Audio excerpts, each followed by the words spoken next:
Amor, que cabelo é esse, essa barba louca, amor?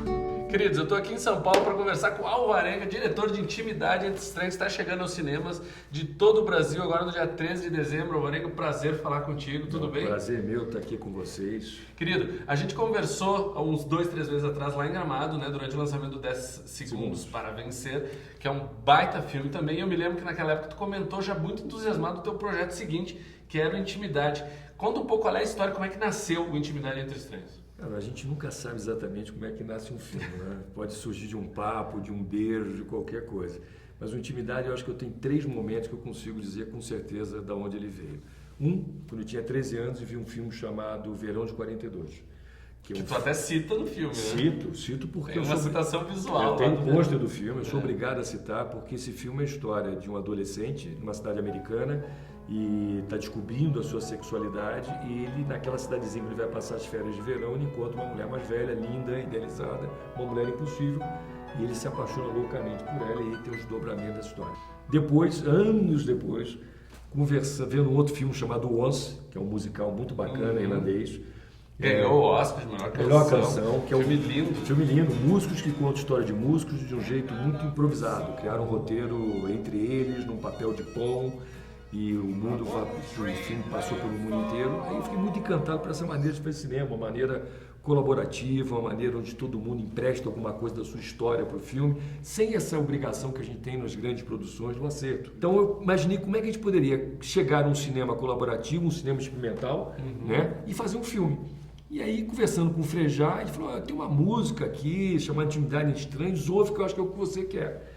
Ouvi a música, escrevi essa história desse triângulo amoroso entre esse menino mais novo e esse casal mais velho. A partir da canção do Frejá. A partir da canção. E a música do Frejá tinha a mesma atmosfera. Né? Alguém que olhava, alguém era fazendo que faltava para dar um clique. Foi uma espécie de gatilho. Né? O Intimidade Entre Estranhos é também um recomeço, uma reciclada, um novo Zé que está surgindo? Eu acho que não sempre... quando eu comecei a fazer cinema, assim, eu sou de cinema. Meu pai fazia cinema, então toda a minha vida é calcada em cinema. Então tem 2 coisas aí que marcam muito a minha trajetória e o meu desejo. Um é o desejo de ver filmes. Eu continuo hoje, para mim, cinema é o melhor programa.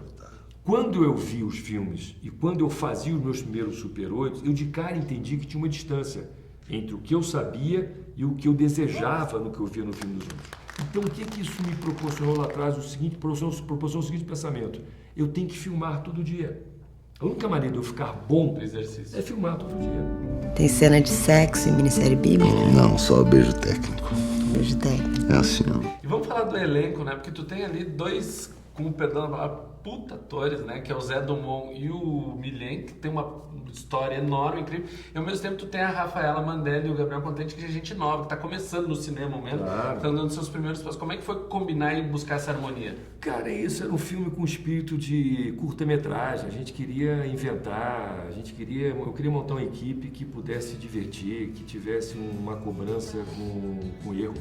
Saca? Assim, de poder errar e falar, estamos errando, e perceber e consertar. Então, assim, eu queria escolher um elenco que fosse um elenco que não fosse um elenco típico das grandes produções, um elenco com que eu trabalho, um elenco que não tivesse vícios, que eu pudesse propor uma coisa e essas pessoas pudessem correr atrás sem me conhecer. Entendi. Né? Então, eu fiz teste. Para Rafa, o personagem da Rafaela e do menino, do Gabriel, eu fiz teste. Eu dirigi os testes e a gente chegou nesse resultado. A Rafa foi escolhida e o Gabriel. O Milhen já tinha feito uma comédia. O que eu achava legal no Milhen? Ele tinha feito uma comédia comigo quando eu dirigia Diarista.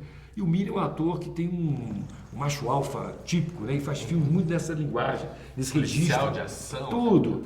E eu falei, quando ele fez a comédia, eu lembro que ele sempre falou, Varenga, você me levou para um lugar tão diferente.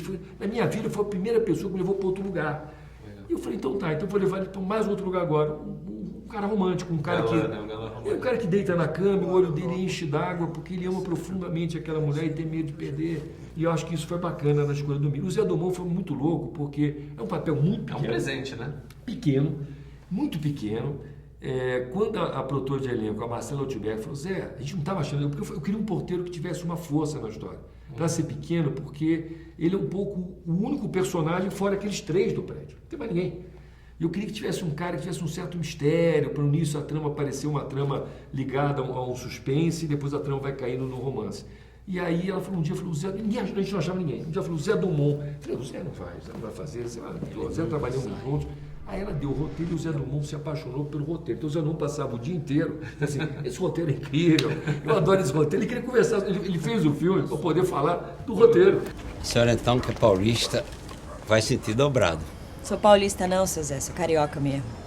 E flamenguista. Hoje nós estamos em São Paulo combatendo essa conversa aqui, esse papo de cinema, mas o filme se passa no Rio de Janeiro. Aliás, é um dos Rio de Janeiro mais paulistas que a gente já viu, né? Porque tem muita coisa do Rio de Janeiro e São Paulo entre o filme. Como é que foi fugir do óbvio nesse Rio de Janeiro que tu estava construindo? Era um filme que as paisagens eram memórias, né? Os personagens, na verdade, eles reproduzem a memória, as dores que eles já viveram.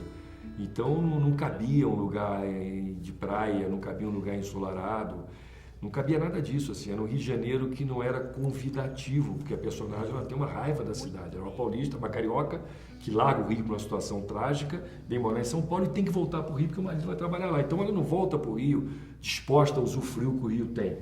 Ela volta para o Rio num clima melancólico, um clima de abrigo, né? Ela está desesperada de estar naquela cidade. Mas eu queria que tudo isso fosse mais sofrido, assim, que eles tivessem poucos espaços, a não ser eles mesmos, para poder viver. Maravilha, Zé. Tá ok? Não, obrigado. Muito obrigado. Imagina. Parabéns pelo filme. Obrigado. Você não pode entrar pela portaria principal com traje de banho.